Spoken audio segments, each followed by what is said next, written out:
નમસ્કાર મિત્રો, આપની ચેનલમાં સ્વાગત છે.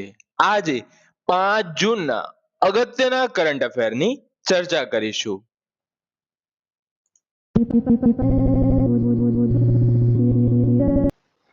જુઓ, 4 જૂનને આક્રમણનો જે ભોગ બનેલા નિર્દોષ બાળકો છે તેમનો દિવસ ઉજવવામાં આવે છે. યાદ રાખજો, પૂછાઈ શકે છે. બીજો પ્રશ્ન, ઓપરેશન ડેલ્ટા હન્ટ ગુજરાત સરકાર દ્વારા ઝીરો ટોલરન્સ નીતિ હેઠળ ગુજરાતમાં જે આ ગેરકાયદેસર બાંગ્લાદેશીઓ ઘૂસી આવે છે તેમની સામે કાર્યવાહી કરવા માટે આ મિશન લોન્ચ કરવામાં આવ્યું છે, જેનું નામ છે ઓપરેશન ડેલ્ટા હન્ટ. અને 48 કલાકમાં 362 બાંગ્લાદેશીઓની ધરપકડ પણ થઈ છે. જુઓ, પરીક્ષામાં આ બે પ્રશ્નો આમાંથી પૂછાઈ શકે. પહેલું કે ઓપરેશન ડેલ્ટા હન્ટ કયા રાજ્ય સાથે સંબંધિત છે? તો જવાબ છે ગુજરાત. અને ઓપરેશન ડેલ્ટા હન્ટનો હેતુ શું હતો? ગેરકાયદેસર રીતે રહેતા ભારતમાં બાંગ્લાદેશીઓની ઓળખ અને અટકાયત કરવી. ये क्या है? યુએન જનરલ એસેમ્બલીના પ્રમુખ કોણ બન્યા? તે બન્યા ખલીલુર રહેમાન, જે બાંગ્લાદેશના છે.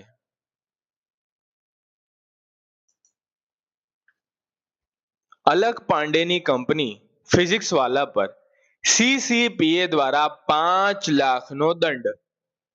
એકચ્યુઅલીમાં તેમણે પોતાના સ્ટાર્ટઅપમાં લોકોને ગેરમાર્ગે દોરવા માટે એપમાં અને વેબસાઇટમાં ડાર્ક પેટર્નનો ઉપયોગ કર્યો છે.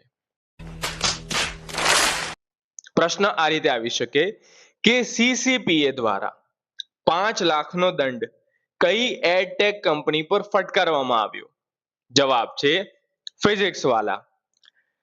સીસીપીએ નું ફૂલ ફોર્મ શું છે?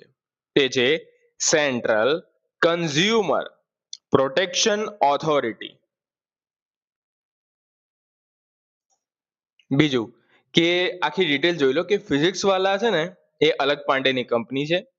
એ એની વેબસાઇટ અને એપમાં સ્ટુડન્ટોને ભ્રમિત કરવા માટે ડાર્ક પેટર્નનો ઉપયોગ કરતા હતા અને એ આરોપ સાબિત પણ થયો હતો. કોકરોચ જનતા પાર્ટી આજકાલ ખૂબ ચર્ચામાં છે. તેઓએ પોતાના 3 પ્રવક્તાના નામની જાહેરાત કરી છે, જેમાં મુખ્ય છે ઇન્વેસ્ટિગેટિવ જર્નાલિસ્ટ સૌરવ દાસ, અને તેમને સપોર્ટ કરશે વિજય દયા અને આશુતોષ રાંકા.